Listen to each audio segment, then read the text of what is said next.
So what I want to do in the last 10 minutes or so is some synthesis problems. So I've made these as cumulative as possible to include both ketones, aldehydes, organometallics, and carboxylic acids. So notice first the oxidation state change, right? This aldehyde or this alcohol, excuse me, is +1, and in the product it's a ketone, +2. So that carbon is oxidized.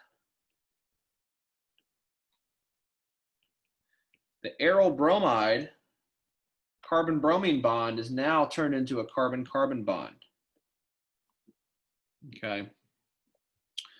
So what that tells me is that I need to make an organometallic so that I can make a carbon nucleophile, like a Grignard or an organolithium, and it can attack a carbon electrophile to make a new carbon-carbon bond.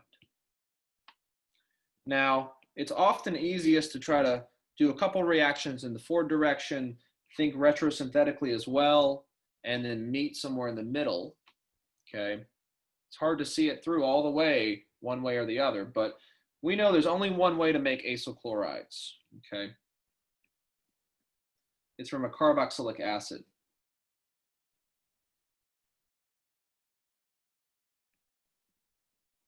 So if you take a carboxylic acid, right, where this carbon is +3, you can make it into a chloride +3, which is a carboxylic acid derivative, by an irreversible reaction with thionyl chloride.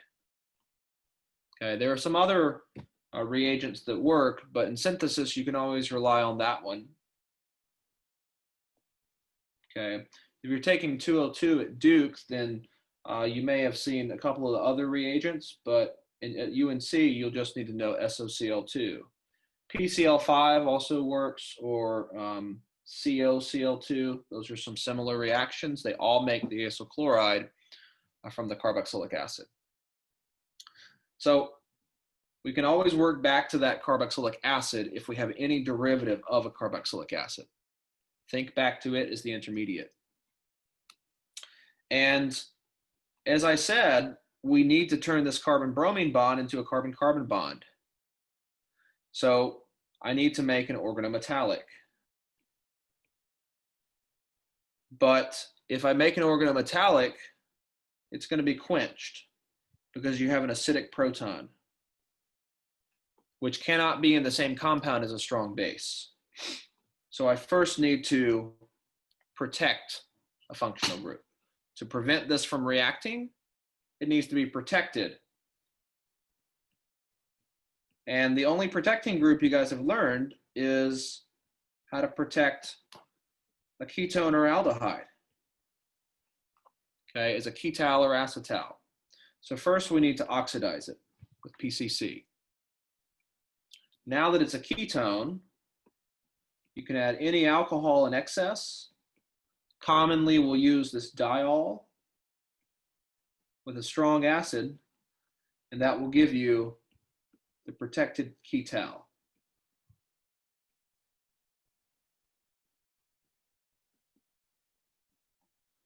Now that you have a protecting group and no carbonyl, no alcohol remaining, now you can safely make a Grignard or an organolithium reagent.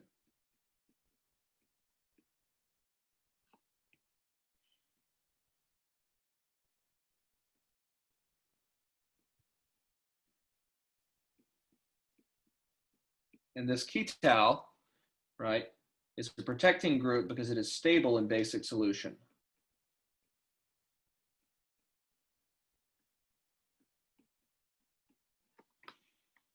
So from there, if you want to do this one carbon elongation, where we make this new red-blue bond,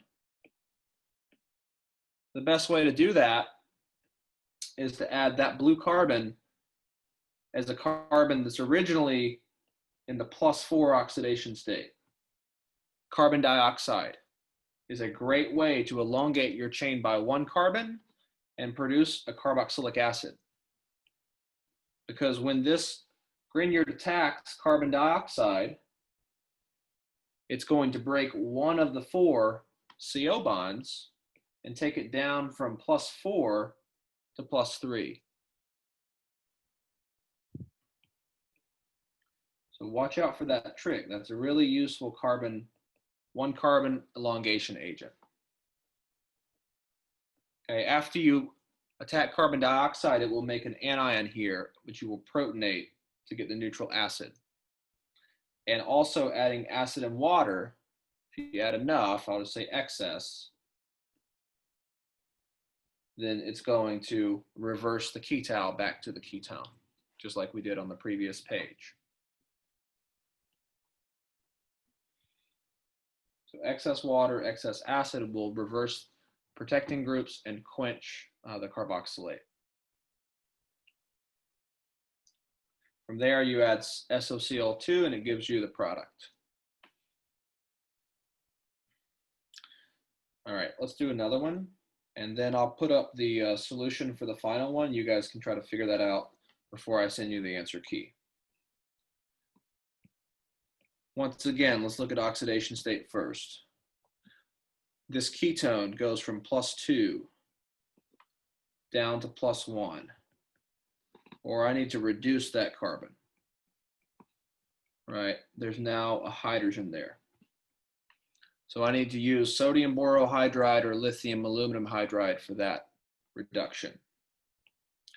But the aldehyde has not been reduced, right? It still has just one hydrogen on it. So the aldehyde needs to react with cyanide. And they need to do different things. So the aldehyde, we do not need to be reduced. The ketone does need to be reduced, right? When they have different routes or different plans in the synthesis, that means we need to be selective and protect one of the functional groups again. So both aldehydes and ketones react with alcohols, but aldehydes are more electrophilic.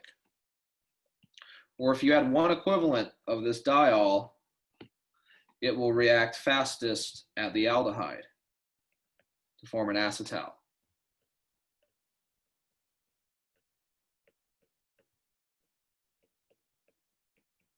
So you make this acetal, which is now stable to basic reagents like sodium borohydride. You could also use lithium aluminum hydride. We said that either one works with a ketone. And after sodium borohydride, now we're going to work this up with water and acid, excess again. And that's going to reduce the alcohol, reduce the ketone to an alcohol, and it will release the protecting group. All right, the acetal reverses backwards. So the H here is from the hydride source, either sodium borohydride or lithium aluminum hydride. And the hydrogen at the oxygen is from the acid. And then finally, to go to the product, you need to form a cyanohydrin. All right, recall this cyanohydrin forms in basic solution, so we'll have sodium cyanide. That's in a slight excess, and you'll also have some HCl that's in a limiting amount. The pH for that solution is between 9 and 10, and that is fixed by having excess cyanide and limiting strong acid. That'll give you the addition product to the aldehyde only, because the ketone is no longer there. The ketone is now an alcohol.